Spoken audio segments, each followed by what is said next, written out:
A rioter among the first in the building during the Trump-incited assault of the Capitol in January 2021 was sentenced in federal court in D.C. on Friday, which was the second anniversary of the attack, to nearly 4 years in prison.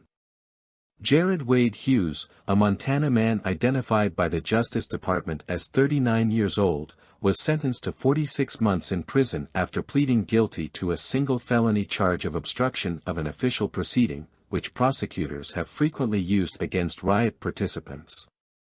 That list includes Richard Barnett, who became infamous after putting his feet on a desk in a Capitol office for Nancy Pelosi and is going on trial in coming days.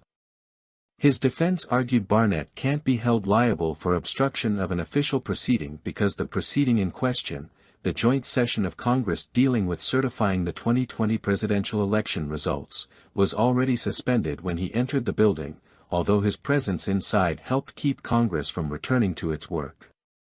As for Hughes, he and his also criminally charged brother were among the rioters who infamously chased Eugene Goodman, an officer with the U.S. Capitol Police who led a portion of the mob away from the Senate chamber as the chaos first spread inside the building itself. The chamber was still occupied, meaning he helped avert potentially dangerous confrontations between furious rioters and top officials. It was made abundantly clear that portions of the mob were prepared to enact lethal violence. Some chanted about hanging the then vice president, with gallows erected outside. The Hughes brothers, who went inside the Capitol building through a broken window, seemingly attended the Trump rally in D.C. that helped spark the riot. Jared later screamed and made aggressive gestures towards the officers after entering the building, according to the Justice Department press release, which adds that he and his brother later entered the Senate chamber.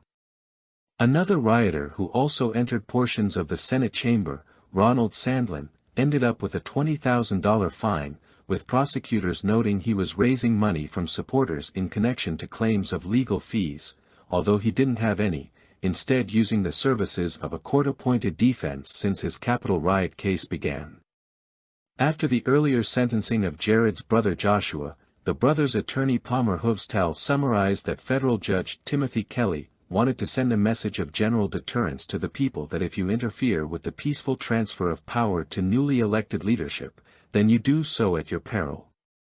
Elsewhere, opening arguments in a third Capitol riot trial alleging seditious conspiracy, this time against individuals involved with the far-right extremist group the Proud Boys, are slated to begin Tuesday.